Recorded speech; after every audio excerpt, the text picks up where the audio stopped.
Assalamualaikum everyone. Hope so you all will be doing well. Today we will discuss on the topic that is thermodynamics. Basically जो thermodynamics है इसमें कुछ points ये summarise किए हैं कि ये पॉइंट्स जो हैं इसमें हम डिस्कस करेंगे और इसको हम 2 लेक्चर्स में जो है वो कवर करेंगे। ठीक है, आप इस इन्हीं पॉइंट्स को ख़ुद से भी अगर करना चाहें तो बुक से या कर सकते हैं, और अगर लेक्चर से करना चाहें तो भी आप देख सकते हैं। Well and good. यहाँ लेक्चर में भी इन्हीं पॉइंट्स को जो है वो समराइज़ करके जो है आपके साथ शेयर किया जा रहा है। ठीक है, नाउ लेट्स स्टार्ट। सबसे पहले जो है हमारे पास है system and it's type. System क्या है? Part of universe under observation is called system and the rest of the other is surrounding. सबसे पहले तो ये सारी चीज़ें हम थर्मोडायनेमिक्स में स्टडी करते हैं, तो सबसे पहले आपको पता होना चाहिए कि थर्मोडायनेमिक्स क्या है। तो थर्म का वर्ड जो है वो टेम्परेचर, हीट से रिलेट करता है। डायनेमिक का जो वर्ड है वो मूवमेंट से रिलेट करता है, मोशन से रिलेट करता है। ठीक है, तो थर्मोडायनेमिक का मतलब यहाँ पे कंबाइन करें तो इसका जो है वो मीनिंग आ जाता है कि हीट जो है वो चेंज हो रही है कैसे। लाइक किसी कोई भी हमारे पास है रिएक्शन, उसमें हीट एब्जॉर्ब हो रही है, किसी में मूवमेंट हो रही है ना उसकी हीट की, तो किसी में रिलीज़ हो रही है, कोई एक्जोथर्मिक है, एंडोथर्मिक है, या हीट की मूवमेंट की वजह से क्या क्या चेंजेस आ रहे हैं ना सिस्टम में, हमारे रिएक्शन में। तो ये सारी चीज़ें जो हैं थर्मोडायनेमिक्स में आएंगी। तो इसी के अकॉर्डिंग जो है जो टर्म्स आ सकते हैं उसमें उनको फिर थर्मोडायनेमिक्स में स्टडी किया जाता है। तो सबसे पहले फिर सिस्टम और सराउंडिंग आ जाता है। तो जो हम अंडर ऑब्जर्वेशन पार्ट है उसको हम कहते हैं कि सिस्टम है। लाइक हमारे पास एक कप है, कप ऑफ टी ले लें, तो वो हमारे अंडर ऑब्जर्वेशन है, तो वो हमारे पास सिस्टम हो गया। टी जो है कप के अंदर, और जो कप है अगर वो टेबल पे पड़ा है, वो कप, वो टेबल, और जो है सराउंडिंग अगर देखें तो थोड़ी बहुत जो हवा प्रेजेंट होती है, एयर, तो वो एयर, टेबल और कप, ये सारे कुछ हमारे पास जो हैं वो रेस्ट पार्टिकल्स हैं, रेस्ट ऑब्जेक्ट्स हैं, एंड वो हमारे पास आ जाएंगे सराउंडिंग। यहाँ पे रेस्ट का मतलब ये नहीं है कि मोशन या रेस्ट, यहाँ पे रेस्ट का मतलब है कि जो बाकी बचे हैं वो वाले जो हमारी ऑब्जर्वेशन में नहीं है, और सेपरेटेड बाय बाउंड्री। तो ये जो सिस्टम है और जो सराउंडिंग है इनको हम सेपरेट आउट करते हैं, सेपरेट इनको किया जाता है एक बाउंड्री लाइन से। ठीक है, अब हमारे पास सिस्टम की टाइप्स हैं: open system, close system and isolated system. Open system जो होता है, ओपन है और सिस्टम नेम से ही शो हो रहा है ओपन है, और इसमें मैस और एनर्जी एक्सचेंज होते हैं। जैसे लेट्स सपोज एग्जांपल दिया बीकर ऑफ वाटर, हमारे पास बीकर है, उसमें वाटर है, ओपन पड़ा है। ठीक है, हम बाहर से वाटर उसमें ऐड भी कर सकते हैं, हम बीकर में से वाटर निकाल सकते हैं, तो उसके मैस में चेंज आएगा। इसी तरीके से एनर्जी, हम हीट दे रहे हैं तो वो इवेपोरेट हो जाएगा, हम को हीट कम कर रहे हैं तो वो फ्रीज हो जाएगा, तो हीट में एनर्जी में चेंज आ रहा है। तो ये है ओपन सिस्टम जिसमें मैस में और एनर्जी में मैस और एनर्जी एक्सचेंज हो सके। ठीक है, नेक्स्ट आ जाता है क्लोज सिस्टम। क्लोज सिस्टम जैसे नेम से ही रिप्रेजेंट कर रहा है कि वो क्लोज होगा, तो उसमें सिर्फ एक्सचेंज ऑफ एनर्जी हो सकता है। ठीक है, लाइक सील्ड बीकर है वाटर का, या अनओपन्ड सोडा कैन है, मतलब जो क्लोज्ड हैं, ये ना क्लोज सिस्टम। तो अब वो क्लोज हैं तो बाहर से कोई भी हम उनका जो है वॉल्यूम, मैस उनमें ऐड नहीं कर सकते, तो उनमें एक्सचेंज ऑफ मैस नहीं हो सकता, बट एनर्जी हो सकती है। लाइक हम उसको फ्रिज में रख दें, वो अनओपन्ड जो सोडा कैन है या सील्ड जो है वाटर बीकर है उसको हम रेफ्रिजरेटर में रख दें, उसको हम चूल्हे पे रख दें, तो एनर्जी चेंज हो सकती है बट मैस चेंज नहीं होगा। थर्ड वन आता है isolated system, no exchange of mass and energy. Isolated हम जहाँ पे भी पढ़ते हैं, जैसे law of conservation of mass physics में भी देखते हैं कि आइसोलेटेड सिस्टम जिसकी एनर्जी चेंज ना हो, सेम हो, आइसो मीन सेम ही होता ही सेम है, तो इसमें एक्सचेंज ना मैस का होना है और ना एनर्जी का होना है। ठीक है, hot liquid inside a thermos bottles और a sealed vacuum flask, bomb calorimeter, ये सारी इसके एग्जांपल्स हैं कि इनमें जो लिक्विड, हॉट लिक्विड है अगर थर्मस जो बॉटल्स हैं, तो जो उसकी एनर्जी है हॉट है, तो अब उसने हॉट ही रहना है और उसमें हम बाहर से कुछ भी मैस भी ऐड नहीं कर सकते। तो ना फिर इस आइसोलेटेड सिस्टम में की एग्जांपल में उसने आ जा, ना इस केस में एनर्जी चेंज हो रही है और ना ही मैस। तो ये था हमारे पास system and its types. Next हमारे पास आ जाते हैं exothermic reactions and endothermic reaction. Exo जैसे कि नेम ही रिप्रेजेंट करता है, एक्सो हीट रिलीज जो करते हैं, ठीक है। थर्म मीन हीट होती है, एक्सो रिलीज जो बाहर, एक्सो मतलब बाहर, तो जो रिलीज करते हैं हीट, जिन रिएक्शन में हीट रिलीज होती है वो एक्सोथर्मिक रिएक्शन है। And they transfer from heat energy from system to surroundings. Like हमारे सिस्टम है जो भी, लाइक बीकर है वाटर का, उसमें हम जो भी रिएक्शन कर रहे हैं तो वो वाटर में से, वाटर सिस्टम हो गया ना, वाटर में से एनर्जी सराउंडिंग में जो है वो रिलीज होगी, वो होगा एक्सोथर्मिक रिएक्शन। और एंडो मीन है हीट एब्जॉर्ब होती है, transfer from surrounding to system. Like surrounding है ये, यहाँ पे भी beaker water, beaker of water जो है उसी की एग्जांपल ले लेते हैं कि वाटर का बीकर है तो उसमें जो सराउंडिंग है उसमें से जो है एनर्जी वो वाटर को जो है वो ट्रांसफ़र की जाएगी। वाटर हमारा सिस्टम है। नेक्स्ट पॉइंट है टेम्परेचर ऑफ सराउंडिंग इंक्रीजेज। यहाँ पे सराउंडिंग का टेम्परेचर इंक्रीज होता है क्योंकि हीट इवॉल्व होनी होती है ना। जैसे अभी मैंने बताया कि जैसे हमारे पास पानी का बीकर है तो जो पानी है यानी जो सिस्टम था उसने एनर्जी निकाल ली, ठीक है, उसने एनर्जी निकाल के है, बीकर हमारे पास अब सराउंडिंग है, ठीक है। बीकर सराउंडिंग था ना, जैसे हम फर्स्ट स्लाइड में डिस्कस कर चुके हैं कि जो भी चीज़ rest of the universe which is not under our observation, जब हमारी ऑब्जर्वेशन में नहीं होंगी वो सारी चीज़ें सराउंडिंग में आ जाएंगी, ठीक है। तो बीकर हमारी ऑब्जर्वेशन में नहीं है तो बीकर सराउंडिंग में आ गया तो उसका बीकर का टेम्परेचर जो है ना एज अ रिजल्ट इंक्रीज हो जाएगा, ठीक है। बट एंडोथर्मिक रिएक्शन में temperature of surrounding decreases. Surrounding पे यहाँ पर भी बीकर ले लेते हैं तो बीकर का टेम्परेचर कम हो जाएगा। क्यों? क्योंकि ये बीकर है, इसके अंदर वाटर है, तो जो सिस्टम है उसने एनर्जी, एंडो है ना, तो उसने एनर्जी एब्जॉर्ब करनी है। उसने बाहर जो सराउंडिंग है यहाँ पे अगर हीट भी थी तो उसने तो एनर्जी एब्जॉर्ब की है, एज अ रिजल्ट सराउंडिंग का टेम्परेचर डिक्रीज हो गया है। Temperature of system first increase then becomes normal. इस केस में जो टेम्परेचर है इंक्रीज करता है सराउंडिंग का, बट सिस्टम का भी टेम्परेचर जो है एक्सोथर्मिक रिएक्शन में पहले इंक्रीज करता है फिर नॉर्मल हो जाता है, ठीक है, टेम्परेचर सिस्टम का टेम्परेचर भी। और एंडोथर्मिक में जो सिस्टम का टेम्परेचर है वो फर्स्ट डिक्रीज, पहले डिक्रीज होता है एंड देन बिकम्स नॉर्मल, और फिर नॉर्मल होता है, ठीक है। मतलब होना ये चाहिए ना कि सराउंडिंग का टेम्परेचर डिक्रीज होना चाहिए क्योंकि हीट एब्जॉर्ब हो रही है। तो जो सिस्टम है उसका टेम्परेचर भी पहले, जब अभी वो एब्जॉर्ब उसने नहीं की ना, फर्स्ट जैसे जैसे वो ऑब्जॉर्व करना स्टार्ट करते हैं तो फर्स्ट जो है पहले इनिशियली उसका टेम्परेचर जो है वो डिक्रीज होता है, then after some time normal हो जाता है। एक्सोथर्मिक रिएक्शन में डेल एच नेगेटिव होता है। डेल एच नेगेटिव तब होगा जब प्रोडक्ट की जो है एनर्जी वो रिएक्टेंट से ज़्यादा होगी। प्रोडक्ट की इंथैल्पी कह लें, हीट एनर्जी रिएक्टेंट्स की निस्बत ज़्यादा होगी।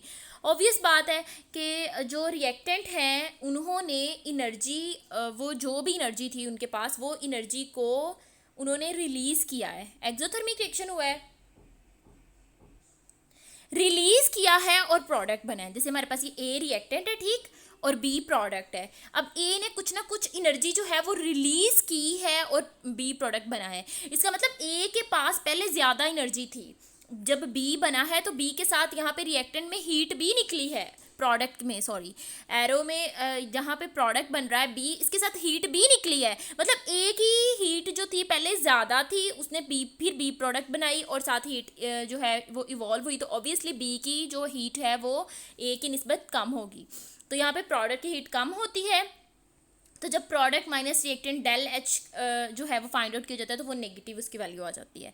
और एंडोथर्मिक में ऑब्वियसली उसके इन्वर्स होगा, हीट एब्जॉर्ब करके रिएक्टेंट फिर प्रोडक्ट बनाते हैं तो प्रोडक्ट की जो एनर्जी होती है, हीट जो होती है वो ज़्यादा होती है और यहाँ पे डेल एच पॉजिटिव हो जाता है। यहाँ पे वेसल बिकम्स हॉट, जैसे हमारे यहाँ पे बात हो चुकी है कि बीकर की टेम्परेचर ज़्यादा हो जाएगा, यहाँ पे vessel become cold. Reactants are less stable. अब हमें पता है कि एनर्जी और स्टेबिलिटी का जो रिलेशनशिप है वो इन्वर्स है कि जिस चीज़ की एनर्जी ज़्यादा होगी उसकी स्टेबिलिटी कम होगी। तो रिएक्टेंट्स की एनर्जी ज़्यादा होती है, एक्सोथर्मिक रिएक्शन में रिएक्टेंट्स लेस स्टेबल होते हैं। और यहाँ पे प्रोडक्ट की जो हीट है वो ज़्यादा होती है एनर्जी, तो प्रोडक्ट इस केस में लेस स्टेबल होते हैं। इसमें आ जाती हैं फ्रीजिंग, कंडेंसेशन, डिपोजिशन, सारे ये एक्सोथर्मिक जो है एक्सोथर्मिक में आ जाते हैं। और melting, evaporation and sublimation endothermic में आ जाते हैं, क्योंकि चीज़ ने मेल्ट होना है तो उसको एनर्जी चाहिए, इवेपोरेट होना है फिर भी एनर्जी चाहिए, सब्लिमेट होना है फिर भी एनर्जी चाहिए, कंडेंसेशन होना है यानी गैस ने उसमें कन्वर्ट होना है लिक्विड में, तो एनर्जी जो है वो चाहिए नहीं बल्कि इवॉल्व हो जाएगी। इसमें हमारे पास हम यूँ लिखते हैं रिएक्टेंट्स हैं वो प्रोडक्ट और हीट में जो है वो कन्वर्ट हुए हैं। इसमें रिएक्टेंट्स ने हीट पहले एब्जॉर्ब की है और प्रोडक्ट बनाई है। एक्सोथर्मिक में इलेक्ट्रॉन एफिनिटी आती है। इलेक्ट्रॉन एफिनिटी हमारे पास क्या होती है, एनर्जी जो रिलीज़ हो जब हम एक जो इलेक्ट्रॉन है वो ऐड करें एटम में, और आयनाइजेशन एनर्जी वो एनर्जी जो रिक्वायर हो, ठीक है। तो आयनाइजेशन एंडो में आती है और इलेक्ट्रॉन एफिनिटी एक्सो में आती है। और जितने भी रिएक्शंस होते हैं जिनमें कंबाइन होके जो है कंबाइन होके हमारे पास प्रोडक्ट बनती है नेक्स्ट, जैसे N2+3H2 तो 2NH3 बनेंगे, एक्सोथर्मिक होते हैं। और जो डिकम्पोजिशन रिएक्शन होते हैं, कह लें कि जैसे NH4 है ये डिकम्पोज हुआ है NH4+Cl नेगेटिव में, ये जो होते हैं हमारे पास ये एंडोथर्मिक होते हैं, ठीक है। इसके अलावा रेस्पिरेशन एक्सोथर्मिक है और फोटोसिंथेसिस एंडोथर्मिक है। वही ना, फोटोसिंथेसिस में भी लाइट एनर्जी जो है वो यूज़ करके तो फिर ग्लूकोज एट्सेट्रा वो फॉर्मेशन होती है। तो फोटोसिंथेसिस एंडोथर्मिक है, रेस्पिरेशन जो है वो एक्सोथर्मिक है। नेक्स्ट हमारे पास आ जाता है spontaneous and non spontaneous process. Spontaneous जो खुद ब खुद हो जाए, ठीक है, पता है हमें।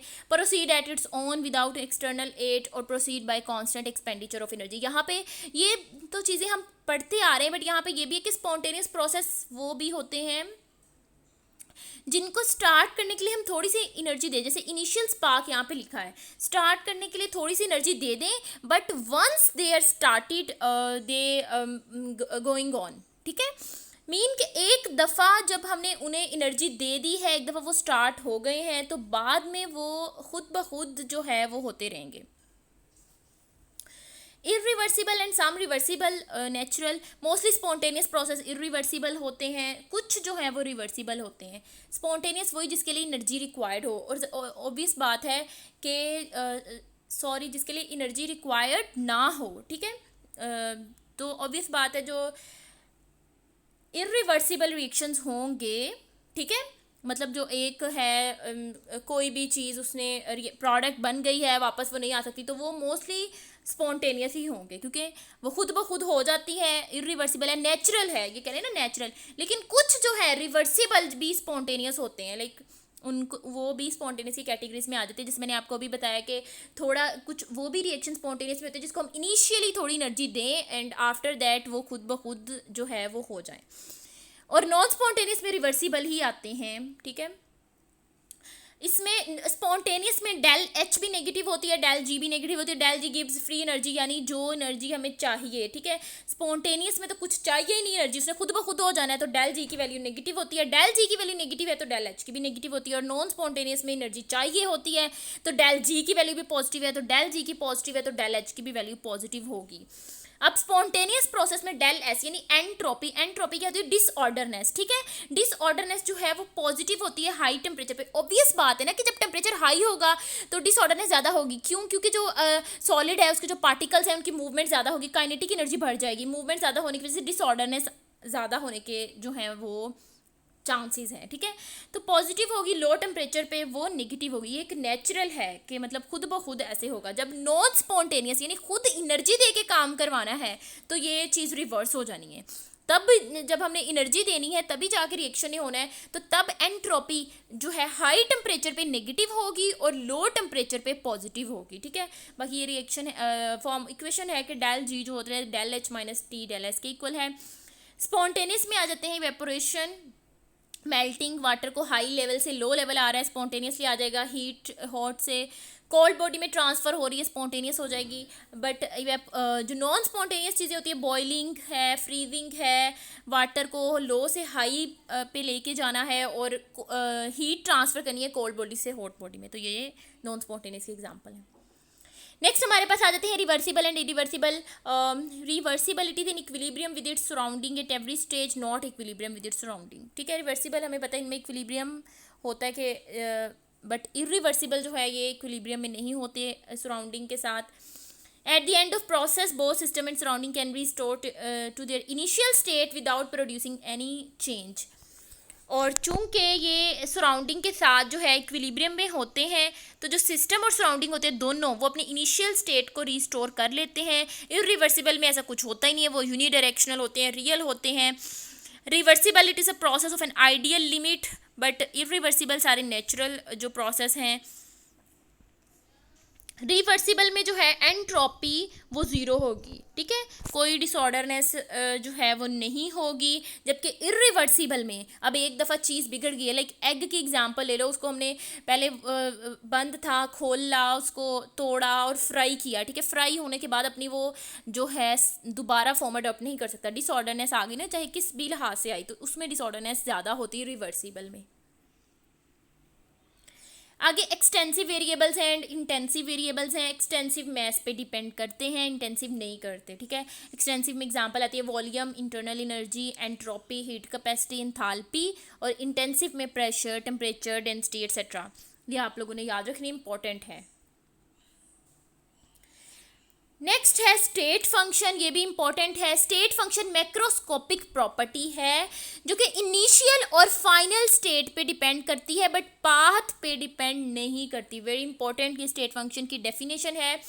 इनिशियल फाइनल स्टेट पे डिपेंड करेगी बट पाथ पे डिपेंड नहीं करेगी कि किस पाथ से जो है वो हो रही है चीज़ या क्या है। मतलब अगर सपोज हमारे पास एक हिल है तो हम टॉप पे जाएंगे तो हमारी पोटेंशियल एनर्जी इस जगह पे मैक्सिमम होगी। तो चाहे हम यहाँ से जाके इधर टॉप पे चले जाते हैं या हम पहाड़ी में घूम घाम के इधर जो है वो टॉप पे पहुँच जाते हैं, पोटेंशियल एनर्जी उतनी ही दोनों केसेस में होगी हमारे पास, लेकिन जो ये चीज़ है वो पाथ डिपेंडेंट हो जाएगी। तो ये स्टेट फंक्शन में नहीं आएगी। स्टेट फंक्शन जो वही है जो हमारे पास पाथ इंडिपेंडेंट हो, लाइक प्रेशर है, टेम्परेचर है, वॉल्यूम है, एनर्जी है, एंथैल्पी है, एंट्रोपी है, गिब्स एनर्जी है, ये सारे स्टेट फंक्शंस हैं, ठीक है। तो जो पाथ इंडिपेंडेंट चीज़ होगी, इसमें मैंने उल्ट बोल दिया था कि जो अभी है लाइक हमारे पास हिल पे चढ़ने वाली एग्जांपल, इसमें दोनों केसेस में हमारे पास पोटेंशियल एनर्जी सेम आ रही है, तो ये पाथ इंडिपेंडेंट है कि चाहे कहीं से भी आप गए हो तो हमारे पास एनर्जी क्या हुई है, उसकी वैल्यू सेम रही है, ठीक है। तो ये पाथ इंडिपेंडेंट है। बट कुछ ऐसा हो, कोई रिएक्शन है, कुछ भी जो पाथ पे डिपेंड करें, लाइक ए पाथ से उनको करें तो वो कुछ और प्रोडक्ट्स दें, बी पाथ से कुछ और पाथ पे डिपेंड करें, तो वो स्टेट फंक्शन नहीं होगा, ठीक है। जैसे हमारे पास वर्क एंड हीट की एग्जांपल है, ये स्टेट फंक्शन है, ये पाथ फंक्शन है, ये पाथ पे डिपेंड करते हैं, वर्क डन भी और हीट भी, ठीक है। और अमाउंट ऑफ मैस जो है वो स्टेट फंक्शन है, मतलब ये पाथ इंडिपेंडेंट है और इनिशियल एंड फाइनल स्टेट पे डिपेंड करता है। अब ये बहुत इंपॉर्टेंट बात है, ये अपने याद रखनी है कि work done by the system, अगर वर्क डन हो तो वो नेगेटिव होगा, ऑन द सिस्टम हो तो पॉजिटिव। इसी तरीके से हीट रिलीज हुई है तो वो नेगेटिव में आएगी, एब्जॉर्ब हुई है, सिस्टम ने एब्जॉर्ब की है तो वो पॉजिटिव में आएगी। नेक्स्ट हमारे पास है हीट कैपेसिटीज, ये है amount of heat absorbed by system to increase its temperature 1 degree Celsius, basically 1 kelvin आना चाहिए टेम्परेचर का, ऐसे यूनिट है। तो 1 केल्विन टेम्परेचर इंक्रीज करने के लिए कितनी हीट एब्जॉर्ब हुई है वो हीट कैपेसिटी है, इसको सी से रिप्रेजेंट करते हैं, ठीक है। अब heat capacity at constant pressure भी है, heat capacity at constant volume है। सीपी है heat capacity at constant pressure, इसका फार्मूला होगा DH/dt, और इसकी वैल्यूज़ आपने ये मेमोराइज कर लेनी है कि 3/2 एंड 5/2 है। 3/2 है मोनो एंड 5/2 है डाई एटॉमिक आइडियल गैसेस के लिए। CV होगी हीट कैपेसिटी कांस्टेंट वॉल्यूम पे, इसका फार्मूला भी आपने देखना है, इसका फार्मूला है DE/dt, और इसके जो वैल्यूज़ हैं mono and diatomic gases के लिए वो 5/2 एंड 7/2 है। इसके अलावा ये इक्वेशंस जो हैं इनके डेरिवेशन की ज़रूरत नहीं है, ये आपने फाइनल याद रखनी कि CP - CV इनका डिफरेंस जो है वो R के इक्वल होगा, और रेशो इनकी जो होगी वो गैमा के इक्वल होगी। इसके अलावा वैल्यू जो है 1.4 होगी ये मोनो एटॉमिक के लिए इस केस में, और 1.67 होगी डाई एटॉमिक के लिए। स्पेसिफिक हीट कैपेसिटी अगर हम देखें तो ये क्या होती है, specific heat capacity is a heat capacity of 1 gram of a substance. अब यहाँ पे मैस भी जो है उसका फिक्स है कि 1 ग्राम सब्सटेंस में ही हीट चेंज देखना है कि उसको 1 केल्विन बढ़ाने के लिए कितनी हीट चाहिए, वो स्पेसिफिक हीट कैपेसिटी में आ जाएगी। अब इसमें अगर हम कुछ प्रोसेसेस यानी कुछ टर्म्स देख लें थर्मोडाइनेमिक्स में, तो आइसोकोरिक जो है, कोरिक वर्ड जो है कांस्टेंट वॉल्यूम के लिए यूज़ होता है, ठीक है। तो आइसोकोरिक यानी वॉल्यूम कांस्टेंट होगा, वर्क डन 0 होगा, क्योंकि केमिस्ट्री में जो हम वर्क डन लेते हैं वो प्रेशर वॉल्यूम वर्क होगा। तो डब्ल्यू इक्वल होता है पी डेल वी के। तो जब डेल वी ज़ीरो है तो डब्ल्यू भी ज़ीरो हो जाएगा, ठीक है। आइसोबेरिक जो होता है वो प्रेशर कांस्टेंट प्रेशर पे है, इसमें डेल पी ज़ीरो हो जाता है। ये बेरिक जो है वर्ड ये प्रेशर से रिलेट करता है। आइसो मीन सेम है। फिर आइसोथर्मल जिसमें टेम्परेचर कांस्टेंट हो, ये नेम से ही शो हो रहा है। एडियाबेटिक जो है जिसमें हीट रिलीज या एब्जॉर्ब जो हो वो ज़ीरो हो, यानी डेल क्यू ज़ीरो हो। तो ये सारे जो है वो कांस्टेंट जो है कुछ उनको शो कर रहे हैं कि आइसोकोरिक में वॉल्यूम ज़ीरो है, चेंज इन वॉल्यूम बेसिकली, क्योंकि आइसो मीन सेम है ना कि वॉल्यूम सेम रहेगा तो चेंज इन वॉल्यूम ज़ीरो हो जाएगा, ठीक है। आइसोबेरिक में प्रेशर, आइसोथर्मल में टेम्परेचर और एडियाबेटिक में हीट। ये अकॉर्डिंग टू फर्स्ट लॉ, ये हम आगे भी देखते हैं कि एनर्जी क्यू माइनस डब्ल्यू के इक्वल होती है। नेक्स्ट ही देखते हैं, पहले जीरोथ लॉ देख लेते हैं। If two thermodynamic systems are each in thermal equilibrium with the third one, लेकिन हमारे पास थ्री हैं ए बी सी, और बी सी जो है वो आपस में थर्मल इक्विलिब्रियम पे है। बी सी जो है वो ए के साथ थर्मल इक्विलिब्रियम पे है, ठीक है। टू स्टेट्स जो है वो थर्ड वाले के साथ इक्विलिब्रियम पे हैं, बी सी ए के साथ इक्विलिब्रियम पे हैं, then they are in thermal equilibrium with each other. तो बी सी आपस में भी इक्विलिब्रियम में होंगे, ठीक है। अब ये work done in isothermal expansion और एडियाबेटिक एक्सपेंशन में दिखाया है कि वर्क डन ये आइसोथर्मल में 2.303 NRT log P1 by P2 होगा, और अगर वॉल्यूम आए तो V2 बाई V1 होगा, ठीक है। ये P1 V1 बोल्स लॉ है is equal to P2 V2। इसके अलावा एडियाबेटिक में वर्क डन जो है वो माइनस डेल ई के इक्वल होता है, या अगर इसी के अकॉर्डिंग देखें तो PV ये पार गैमा इज इक्वल टू के इक्वल होता है। ये भी ऐसा सच आपने याद रखना है। फर्स्ट लॉ ऑफ थर्मोडाइनमिक्स क्या है, वही law of conservation of energy. Energy can neither be created nor be destroyed but transform from one form to another. अब यहाँ पे एब्जॉर्ब्ड हीट इक्वल होती है इंक्रीज इन एनर्जी के प्लस वर्क एबिलिटी के। तो क्यू एब्जॉर्ब हीट है, ये del E increase in energy है, प्लस ये डब्ल्यू वर्क एबिलिटी है। अगर हम डेल ई की वैल्यू फाइंड करना चाह रहे हैं तो del E is equal to Q minus W, और डब्ल्यू की वैल्यू पुट करें पी डेल वी तो del E is equal to Q minus P del V. Del V अगर जीरो हो जाए तो del E is equal to Q V. Enthalpy क्या होती है, is a heat content and the property of a system which describes internal energy of a system and its ability to do work. Heat content है and property of a system which describes the internal energy E and its ability to do work। वही work PV है ना, तो जब del से इसको करेंगे तो डेल H आ जाएगा, डेल E आ जाएगा और P डेल V आ जाएगा, और जब डेल V ज़ीरो हो जाएगा अगर, तो डेल E जो है वो